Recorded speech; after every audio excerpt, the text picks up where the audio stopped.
আহলে হাদিসদের রাজনীতি কাদের মতো? কার মতো? রাসূলের মতো। আহলে হাদিসদের সালাত কার মতো? আহলে হাদিসদের অর্থনীতি কার মতো? আহলে হাদিসরা সিয়াম রাখে কার মতো?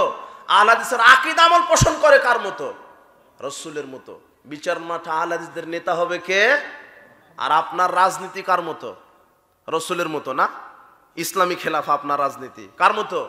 আব্রাহাম লিঙ্কনের মতো। গণতান্ত্রিক রাজনীতি, এটা পাগলা রাজনীতি, এটা পাগলা তন্ত্র। আরে গণতন্ত্র মানে খুনতন্ত্র, ধর্ষণতন্ত্র, মামলাতন্ত্র, হত্যাতন্ত্র। অমুককে মারো, অমুককে গুম করো, অমুককে ঠেকাও, আমাকেই ক্ষমতায় থাকতে হবে, এর নাম পচাতন্ত্র আর গণতন্ত্র। কোন মুসলিম জাতি, কোন মুসলিম নেতা গণতান্ত্রিক পদ্ধতিতে সরকার কায়েম করতে পারে না। ইসলামকে বাদ দিয়ে গণতান্ত্রিক বিধানে, ইসলামকে বাদ দিয়ে গণতান্ত্রিক বিধানে রাজনীতি করতে পারে না। কোন মুসলিম ব্যক্তি যদি গণতান্ত্রিক পদ্ধতিতে গণতন্ত্রকে বিশ্বাস করে, ইসলামকে বাদ দিয়ে, গণতন্ত্র একটা কুফরি তন্ত্র, গণতন্ত্র একটা শিরকি তন্ত্র। গণতন্ত্র আর ইসলামের মধ্যে পার্থক্য কি? গণতন্ত্র হলো মানব রচিত জীবন বিধান, আর ইসলাম হচ্ছে আল্লাহ প্রদত্ত জীবন বিধান। গণতন্ত্র মানুষ, মানুষের আইন দ্বারা মানুষ পরিচালিত হবে। ইসলাম হলো আল্লাহর বিধানে মানুষ পরিচালিত হবে। গণতন্ত্র অধিকাংশের রায় চূড়ান্ত, ইসলামে হক যেটা সেটা চূড়ান্ত। গণতন্ত্রের সকল ক্ষমতার উৎস জনগণ, আর ইসলামের সকল ক্ষমতার উৎস আল্লাহ। গণতন্ত্রের নিয়ম নীতি আইন পরিবর্তনশীল, আর ইসলামের আইন অপরিবর্তনশীল। পার্থক্য হলো না? হলো। ইসলামের সার্বভৌম ক্ষমতার উৎস কে? আল্লাহ। আর গণতন্ত্রের সার্বভৌম ক্ষমতার মালিক কে? জনগণ। একটা কুফরি তন্ত্র, একটা ধোঁকাতন্ত্র, একটা দুর্নীতিতন্ত্র। আশ্চর্য কথা, গণতান্ত্রিক পদ্ধতিতে এই দেশে যতদিন নেতা নির্বাচন হবে ততদিন যোগ্য লোককে পাবেন না, আপনি অমানুষদেরকে নেতা হিসেবে দেখতে পাবেন। এতদিন অমানুষেরাই চালিয়েছে। আশ্চর্য কথা, এই ইহুদি খ্রিস্টানের পচা মতবাদ, ইহুদি খ্রিস্টানের তৈরি করা মতবাদে আপনাকে রাজনীতি করতে হবে কেন? ইসলাম কি ভিক্ষুক? ইসলাম কি মানব রচিত বিধানের মুখাপেক্ষী? জি না। আল্লাহ বলছেন, হুয়াল্লাযী আরসালা রাসূলাহু বিল হুদা ওয়া দীনিল হাক্কি লিইয়ুযহিরাহু আলাদ দীনি কুল্লিহি ওয়ালাউ কারিহাল মুশরিকুন। আল্লাহ হচ্ছেন তিনি যিনি তার নবী মুহাম্মদকে সত্য দিন সহ পৃথিবীতে প্রেরণ করেছেন। কেন? যাতে করে মানব রচিত সব বিধানকে কবর দিয়ে, মানব রচিত সব মতবাদকে কবর দিয়ে ইসলামকে বিজয় করতে পারে। সেই জায়গাতে আপনার হুজুর ইসলাম কায়েমের স্বপ্ন দেখছে ইহুদি খ্রিস্টানের মতবাদের গোলামি করে। এটা নিছক খেল তামাশা। কিয়ামত পর্যন্ত রাসূলের নীতির বাইরে কোনো নীতি আসবে না, রাসূলের আদর্শের বাইরে কোনো আদর্শ টিকবে না। রাসূলের নীতি ব্যতীত, রাসূলের আদর্শ ব্যতীত যদি মানুষ বস্তা পচা মানুষের নীতিতে, মানুষের মতবাদে, এই গণতান্ত্রিক পদ্ধতিতে যদি ইসলাম কায়েমের স্বপ্ন দেখে, কিয়ামত পর্যন্ত বাংলাদেশের মাটিতে গণতান্ত্রিকের উপরে নির্ভর করে, ডেমোক্রেসির উপরে নির্ভর করে বাংলাদেশে গণতান্ত্রিক পদ্ধতিতে ইসলাম ক্ষমতায় যেতে পারে না, পারে না, পারে না, ইনশাআল্লাহ পারবে না। গণতান্ত্রিক পদ্ধতিতে কখনো বাংলার জমিন ইসলাম কায়েম হবে না। গণতন্ত্র একটা হত্যাতন্ত্র, একটা খুনতন্ত্র, একটা অশান্তিতন্ত্র। গণতন্ত্রই হচ্ছে মানুষকে মারো, মানুষকে গুম করো, অমুককে ঠেকাও, আমাকে থাকতে হবে, আমার আইন চলবে, আমার দল ক্ষমতায় চলবে। জি না। বাংলাদেশের যুব সমাজকে বলছি, ছাত্র সমাজকে বলছি, তোমরা আস্ফালন দাও, আন্দোলন করো। আমরা দলের সরকার চাই না। এতদিন বাংলাদেশ স্বাধীনের পর থেকে এতদিন শুধু দলের সরকার হয়েছে, দলেরই গোলামি করা হয়েছে। এই সংকীর্ণ রাজনীতি, সংকীর্ণ সরকার চায় না। বাংলার মানুষ আগামীতে জনগণের সরকার চায়। অমুক দল যদি ক্ষমতায় যায় আর সব দল পরাধীন। থানাতে কেস নিয়ে যাবেন, ওই শয়তান আগেই বলবে কোন দল করো। এই গণতন্ত্র একটা কুফরি তন্ত্র। এই গণতন্ত্র মানুষকে, আরে ভাই ভাই গ্রুপ করে দিয়েছে গণতন্ত্র। মসজিদের সভাপতি সেক্রেটারির মধ্যে দল তৈরি করেছে এই গণতন্ত্র, বুঝেছেন? টয়লেটের ঝাড়ুদার হওয়ার লাগলো ওই দলের হওয়া লাগবে। কথা বুঝেননি? এখানে মাহফিল করতে হলো প্রধান অতিথি ওই দলেরই দেওয়া লাগবে। এটাই হলো গণতন্ত্র। গণতন্ত্র মানে একটা পরাধীন তন্ত্র। গণতান্ত্রিক রাজনীতিতে যারা বিশ্বাসী এরা হলো ইসলাম থেকে কখনো খারেজ হয়ে যাবে, কখনো এরা মুশরিক, কখনো কাফের। কেননা আমি মুসলিম, একমাত্র আমার তন্ত্র হবে ইসলাম তন্ত্র। কি তন্ত্র? ইসলাম। আমার বিধান হবে কোরআন হাদিস, আমার সংবিধান হবে কোরআন হাদিস। আমার সংবিধান কখনো মানব রচিত বিধান নয়। আপনি গণতন্ত্রের কি বুঝলেন? এই পচা ভোটতন্ত্রের মাধ্যমে যদি আপনি নেতা নির্বাচন করেন, আপনি বলছেন না যে আমরা এই 17 বছর জুলুমে ছিলাম, আজকে বাংলাদেশের এই অন্তর্বর্তীকালীন সরকার আবারও যদি বলে যে ভোট পদ্ধতির মাধ্যমে আমরা আগামীতে নির্বাচন দিব, তাহলে বাংলাদেশের মানুষ দুই চোখে দেখবে যেই লাউ সেই কদু। এক শয়তান গেছে আর এক শয়তান আসবে, এর নাম গণতন্ত্র। মুদ্রার এই পিঠ আর ওই পিঠ সমান, এর নাম গণতন্ত্র। ইসলামে নেতা নির্বাচন হবে সিলেকশন, আর গণতন্ত্রে নেতা নির্বাচন হয় ইলেকশন। ইলেকশনের মাধ্যমে নেতা হয় সুরেরা, আর সিলেকশনের মাধ্যমে নেতা হয় তাকওয়াশীল ব্যক্তিরা। তার প্রমাণ কি? তার প্রমাণ আমি বহু বক্তব্যে বলেছি যে এই যে খুঁটিটা হলো মাদানী সাহেব এমপিতে দাঁড়িয়েছে, এমপি পদপ্রার্থী মাদানী, আর এই মুচিটা হলো এও এমপি পদপ্রার্থী, হলো মুচি। এ হলো মাদানী, এ হলো মুচি। এখন এই পচা আব্রাহাম লিঙ্কনের গণতান্ত্রিক ভোট পদ্ধতিতে নেতা নির্বাচন হচ্ছে। আপনার মাদানী সাহেব ভোট পেয়েছে আপনার 60 জন, 100 জন ভাইস চ্যান্সেলরের ভোট পেয়েছে মাদানী সাহেব 100 জন। 100 জন ভাইস চ্যান্সেলর মাদানী সাহেবকে ভোট দিয়েছে যারা জ্ঞানী গুণী শিক্ষিত মানুষ, আর মৌচিকে ভোট দিয়েছে 101 জন ম্যাথরে। কত? 101 জন ম্যাথরে। বলেন তো এমপি কে? এমপি কে? হ্যাঁ, ওই যে বলে দিল যে হিরো আলম। হিরো আলম যদি এমপি হয়, হিরো আলম আছে না, ও যদি এমপি হয়, এই লুচ্চা বদমাস, আর এতদিন তো ছিল সিনেমা খুর, গাঁজা খুর, ইয়াবা খুরেরাই তো এতদিন দায়িত্ব ছিল। সংসদে গান গায়, ক্রিকেট খুর, জুয়া খুর, মদ খুর, লুচ্চা। আপনি হাসছেন, আমার আর একটা দুঃখ লেগেছে। ছাত্র সমাজ, তোমরা রাজনীতির র বুঝনি, তোমাদেরকে বেছে খেয়ে নেবে এরা।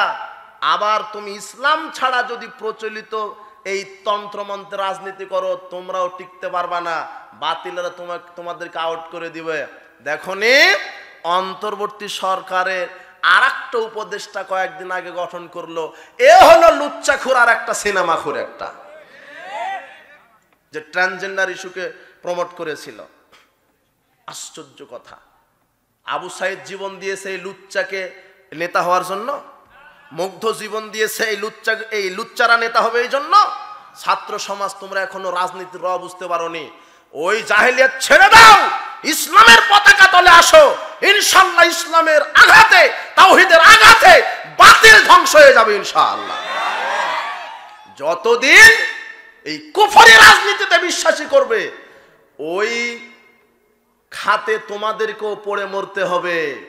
এই রাজনীতি, পচা গণতান্ত্রিক রাজনীতি কেউ কাউকে ছাড় দেয় না। আরে তোমার নেতা চিকিৎসা করতে যাবে, ভিসা পায় না, অথচ তোমার নেতা সাবেক মন্ত্রী ছিল, এর নাম গণতন্ত্র। কথা বুঝেননি? কি করলেন আপনি? 20 বছরে 10 বছর রাজনীতি করে প্রধানমন্ত্রী হয়ে আপনি দেশের কি করলেন? আপনি সিঙ্গাপুর যেতে পারেন না চিকিৎসার জন্য। ঠিক আপনার প্রধানমন্ত্রিত্বের, ঠিক আপনার রাজনীতির, ঠিক আপনার নেতৃত্বের। যেই নেতৃত্ব, যেই পাওয়ার থাকার পরেও, সাবেক মন্ত্রী হওয়ার পরেও আপনি চিকিৎসার জন্য বাইরে যেতে পারেন না, এই তন্ত্র একটা ধোঁকা তন্ত্র ছাড়ার কি হতে পারে? কি হতে পারে? আর এক একটা নেতার 500টা, 1000টা, 800টা করে মামলা, এর নাম হচ্ছে গণতন্ত্র। গণতন্ত্র এটা ফজিলতেগুলি, গণতন্ত্রের ফজিলতেগুলি। গণতন্ত্রের ফজিলত আছে ভাই, হাসছেন? গণতন্ত্রের ফজিলত কি? অমুককে মার, অমুককে কেন? এই যে এখন যে উপদেষ্টাগুলি আছে, এরা ভোটের মাধ্যমে আসছে, সিলেকশনের মাধ্যমে আসেনি। এইভাবে 100 বছর চালাক। আরে ইসলাম তো নেতার পরিবর্তন চায় না, ইসলাম নীতির পরিবর্তন চায়। তুমি থাকো নেতা। বাংলাদেশের মানুষ অধিকাংশ মুসলিম অধ্যুষিত দেশ, 95% মুসলিম। এদেশের মানুষ শান্তি চায়, এদেশের মানুষ ইসলাম চায়, এদেশের মানুষ সংবিধান হিসাবে কোরআন হাদিস চাই। আমাদের কোনো আপত্তি নাই, আপনিই ক্ষমতায় থাকেন, আমাদের আপত্তি একটাই, আমরা সংবিধান দেখতে চাই, কোরআন আর হাদিস, আর বাংলাদেশের নেতা দেখতে চাই বাংলাদেশের আলেম ওলামা। শেষ। আমরা নেতৃত্ব চাই, আলেম ওলামার নেতৃত্ব। আমি নেতার পরিবর্তন চাই না, আমি নীতির পরিবর্তন চাই। ইহুদি খ্রিস্টানের এই বস্তা বসা এই আইনকে কবর দেন, আর কোরআন হাদিসকে সংসদে বসান, তখন চুরি ডাকাতি জেনা ধর্ষণ মদ এমনিতেই বন্ধ হয়ে যাবে। এখন খেলতামাশা হচ্ছে, পুলিশ পাহারা দিচ্ছে, বিজিবি পাহারা দিচ্ছে, বিজিবি গাঁজার ব্যবসা করে। এখন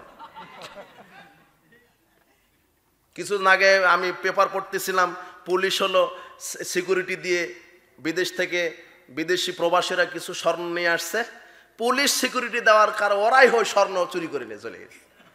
অবাক। 2 বছর আগে পত্রিকায় পড়েছিলাম, পুলিশ গাঁজার ব্যবসা করে 26 জন পুলিশ বরখাস্ত, পুলিশ গাঁজার ব্যবসা করে। তবে পুলিশ সোজা হয়ে গেছে জনগণের পিটন খায়। তাহলে পুলিশকে গালি দিয়েন না। এদেশের অতন্দ্র প্রহরী, মানুষের জানমাল আল্লাহ সুবহানাহু ওয়া তাআলা যাদের মাধ্যমে নিরাপত্তা দিচ্ছেন, পুলিশ ভাইয়েরা, তারা খাওয়া নাই, হওয়া নাই, মরা নাই, অল্প বেতনে তারা ডিউটি করে, বলেন আলহামদুলিল্লাহ। কিছু বড় দাদাদের কুপরামর্শে হয়তো বা উল্টাপাল্টা করেছিল, আল্লাহ সোজা করে দিয়েছে পিটনে, তাই না? কথা বুঝেননি? তবে পুলিশদেরকে সম্মান করবেন, এরা এদেশের আদর্শ সৈনিক। আরো অনেক আছে, আর্মি, বিজিবি, সাংবাদিক ভাইয়েরা, কিছু কিছু সাংবাদিক আছে তথ্য সন্ত্রাস করে বেড়ায়, আল্লাহ এদেরকে হেদায়েত দান করুন। বলছিলাম যে এই গণতন্ত্র একটা পচাতন্ত্র। আজকে একটা চেয়ারম্যান হতে লাগে 1 কোটি টাকা। কত কোটি? 1 কোটি টাকা। ও যদি চেয়ারম্যান হয়, ও আগে জনগণের খেদমত করবে না 20 কোটি আগে চুরি করবে? ও কথা বুঝেননি কথা? ও তো 1 কোটি খরচ করছে 20 কোটি চুরি করার ধান্দাতে। গণতন্ত্র মানে চুরিতন্ত্র একটা। কথা বুঝেছেন? আর এই যে পচা ভোট পদ্ধতি, নেতা নির্বাচন করতে 1 মিনিট সময় লাগবে না। সিলেকশন, ইসলামী নেতা নির্বাচন কি? সিলেকশন। দেশের 10 জন তাকওয়াশীল পরহেজগার লোক একটা মঞ্চে উপরে উঠে একটু গবেষণা চিন্তা ভাবনা করবে যে কাকে নেতা বানানো যায়। হ্যাঁ, অমুক ব্যক্তি শিক্ষিত, পরহেজগার, তাকওয়াশীল, আমরা ওকেই নেতা হিসেবে দেখতে চাচ্ছি। সময় লাগলো? 1 মিনিট লাগবে না। কিসের পচা ভোটতন্ত্র, গণতান্ত্রিক পদ্ধতি? 3 মাস, 1.5 মাস, 6 মাস ক্যানভাস করো, অমুককে দাবায় রাখো, অমুককে হটাও, অমুককে টাকা দিয়ে কিনো, অমুককে মারো। কি একটা নষ্টতন্ত্র, একটা গণতন্ত্র। অমুককে কিনো, কিনতে কিনতে দেখা যায় বান্দার দাম হয় 15 টাকা। সেদিন বললাম যে বাংলাদেশে একটা ছাগল বিক্রি হয়েছে হলো 15 লক্ষ টাকা দিয়ে। কত? একটা ছাগলের দাম কত হয়েছে গত কুরবানিতে? আর এই ভোটের সময়তে বান্দার দাম হয় 15 টাকা। 1 কাপ চায়ে বিক্রি হয়ে যায়। এরা বুঝলেননি কথা? কি একটা নষ্টতন্ত্র একটা। তো ও যে টাকা খরচ করে নেতা হয়েছে, ও আপনার কি খেদমত করবে না? ও আগে চুরি করবে। ও চুরি করবে। এই জন্য সিলেকশনে নেতা নির্বাচন করুন। আপনি তো পারবেন না। আপনি এদেশের যারা কর্ণধার, এই যুব সমাজ, যুবকদের রক্তের বিনিময়ে ইসলাম কায়েম হয়নি পৃথিবীতে। আমরা আজও বিশ্বাস করি যুবকদের আস্ফালনেই এই পৃথিবী থেকে জাহেলিয়াত মুক্ত হবে ইনশাআল্লাহ। হবে যেদিন এই বাংলাদেশের যুবকেরা, ছাত্ররা সঠিক ইসলাম বুঝতে পারবে, সেদিন এই বাংলাদেশে ইসলামের রাজ কায়েম হবে ইনশাআল্লাহ। তার আগে হবে না।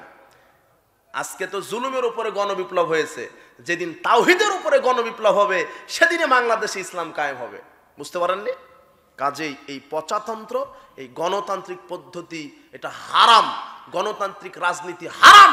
কোন মুসলিম ব্যক্তি গণতান্ত্রিক রাজনীতিতে বিশ্বাসী হতে পারে না। কোথায় গণতন্ত্র? খ্রিস্টানের তৈরি করা। আর কোথায় ইসলামী খেলাফার প্রবক্তা হচ্ছেন মুহাম্মদ সাল্লাল্লাহু আলাইহি ওয়াসাল্লাম। আমার নেতাকে মুহাম্মদ। এই নাস্তিকেরা ঠিকই জানে যে মুহাম্মদ সাল্লাল্লাহু আলাইহি ওয়াসাল্লাম সর্বশ্রেষ্ঠ রাজনীতিবিদ, সর্বশ্রেষ্ঠ অর্থনীতিবিদ, সর্বশ্রেষ্ঠ সমাজ সংস্কারক। জানার পরও এদেশের মানুষকে ধোঁকায় রেখেছে। এই যে দেখছেন না, কিছুদিন আগে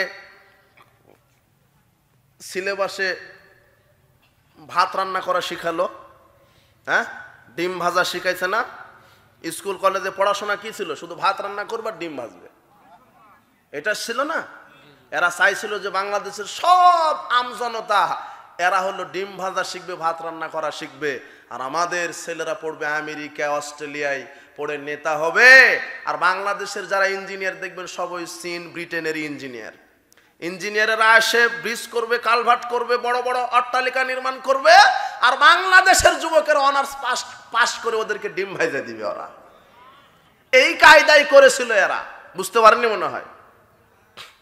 এখনো তো এই কায়দায় আছে। ওই যে আপনার এই পাবনাতে কি পারমাণবিক বিদ্যুৎ কেন্দ্র পাবনা কাজ হচ্ছে, ইঞ্জিনিয়ার কারা? রাশিয়ান। আর চা বানায় দেয় কারা? হ্যাঁ, কথা বুঝেননি কথা? ভাত রান্না করে দেয় কারা? ওদের ছোট প্যান্টটা ধুয়ে দেয় কারা? কারা? হ্যাঁ, ওই কায়দাই করেছিল। যখন ইসলাম আসবে সেদিন আর এই কায়দা থাকবে না, সেদিন সার্বিক জীবনে মুসলমানেরা নেতৃত্ব দিবে ইনশাআল্লাহ। যুব সমাজকে সোচ্চার হতে হবে। আমি সালাতের একটা বিষয় নিলাম, সালাতের ব্যাপারে কথা বলতে পারলাম না, সময় শেষ, 12টা বেজে গেছে।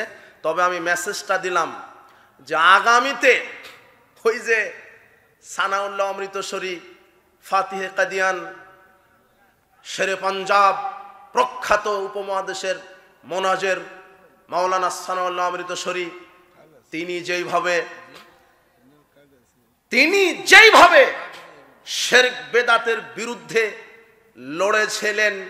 লড়ে গিয়েছিলেন, আজও যদি বাংলাদেশের যুব সমাজ, তাওহীদি যুব সমাজ, আহলে হাদিস যুব সমাজ কোরআন এবং সহিহ সুন্নাহ নিয়ে সামনের জিহাদ করে, অবশ্যই বাংলার মাটি থেকে শিরক বেদাত দুর্ভীত হবেই। আমি যুব সমাজদেরকে ধন্যবাদ দিই। বলছিলাম যুবক, আজকে যুবকদের এই একটাই মেসেজ দেব, তোমার বন্ধু যেন হয় তাকওয়াশীল বন্ধু। তুমি জাহেলিয়াতের সাথে মিশবে না। গান বাজনা, মাদকতা, এই যে চোরা কারবারি, টেন্ডারবাজি, সন্ত্রাসবাজি, এগুলি কয়দিন? তোমার যৌবন আছে যেই কয়দিন, সেই কয়দিন। এরপরে যৌবন চলে যাবে, মারা যাবে, কবরে যাবে। আজকে তুমি যেমন জনগণকে দাবিয়ে রাখছো, জনগণকে টাইম দিচ্ছ না ক্ষমতায় বসে, আরে বেটা মরে দেখো, কবরে তোমাকে পুকায় তোমাকে টাইম দিবে না। মরে দেখো তুমি কয়দিন যুবকের আজ পালন যৌবতের, এই যৌবন ব্যয় হবে ইসলামের ওপরে। আল্লাহ তুমি আমাদেরকে তোমার সেনাবাহিনী হিসেবে কবুল করো। আমার রক্ত, আমার ব্রেন, আমার বুদ্ধি, আমার মুভমেন্ট, আমার আন্দোলন হবে রাসূল সাল্লাল্লাহু আলাইহি ওয়াসাল্লামের আদর্শের উপরে। কশিন কালো ইহুদি খ্রিস্টান বিজাতি নীতির উপরে আমার আদর্শ হতে পারে না, অবশ্যই পারে না। আমার আদর্শ হবে রাসূল সাল্লাল্লাহু আদর্শের উপরে। বলছিলাম আমার আদর্শ, আমার আন্দোলন হবে ইসলামের উপরে, আমার চলাফেরা হবে ইসলামের উপরে, আমার আদর্শ হবে মুহাম্মদ সাল্লাল্লাহু আলাইহি ওয়াসাল্লাম আদর্শ। আমার মুখে থাকবে দাড়ি, আমার প্যান্টটা টাকনোর উপরে থাকবে, আমি পর্দায় থাকব, আমি হব খাদিজা রাদিয়াল্লাহু তাআলা আনহার মতো, আমি হব আয়েশা রাদিয়াল্লাহু তাআলা আনহার মতো। মা বোনদেরকে বলছি, আপনি নষ্টা নারীদেরকে ফলো করবেন না, তারা নষ্টা নারী আপনাদের আদর্শ হতে পারে না। আদর্শবান নারী হচ্ছে আয়েশা রাদিয়াল্লাহু তাআলা আনহা, খাদিজা রাদিয়াল্লাহু তাআলা আনহা। উপস্থিত বৈঠকের মুসলিম দিনী ভাই বোন, যুব সমাজকে বলছি, আপনারা আপনাদের যুবক, আপনাদের যৌবনত্ব ক্ষয় করেন ইসলামের উপরে। সর্বোপরি দোয়া রাখি, আল্লাহ এই ইসলামী সম্মেলন যুবকরা অনেক কষ্ট করে, ত্যাগ তিতিক্ষা করে, আজকে আহলে হাদিস যুবকেরাই বাংলাদেশে নির্যাতিত। এরা বাতিলেরা আমাদের মসজিদ ভেঙে দেয়, আমাদের প্রোগ্রামটা বন্ধ করে দেয়। যুবকদেরকে বলছি, তোমরা নিরাশ হবা না, আল্লাহর উপরে ভরসা করে রাসূলের সুন্নাহর উপরে আঁকড়ে থাকো। রাসূল সাল্লাল্লাহু আলাইহি ওয়াসাল্লাম বলেছেন, ইন্না মিন ওয়ারাইকুম জামানা সাবরিন লিল মুতামাসসিকি ফি আজরুল খামসিনা শাহিদাম মিনকুম। শেষ জামানায় আমার একটা সুন্নাহকে যারা মেনে চলবে, আল্লাহ তাদেরকে 50 জন শহীদদের সমান নেকি দিবেন। রাসূলের সুন্নাহকে মেনে চলতে হবে। আজকে এই পাবনা কুলনিয়া এলাকার যুবকদের উদ্যোগে এই মাহফিল, আল্লাহ তুমি এই মাহফিলকে আমাদের জন্য কবুল করো, বিচার মাঠের নাজাতের উসিলা হিসেবে কবুল করো। যারা অর্থ দিয়ে, শ্রম দিয়ে, মেধা দ্বারা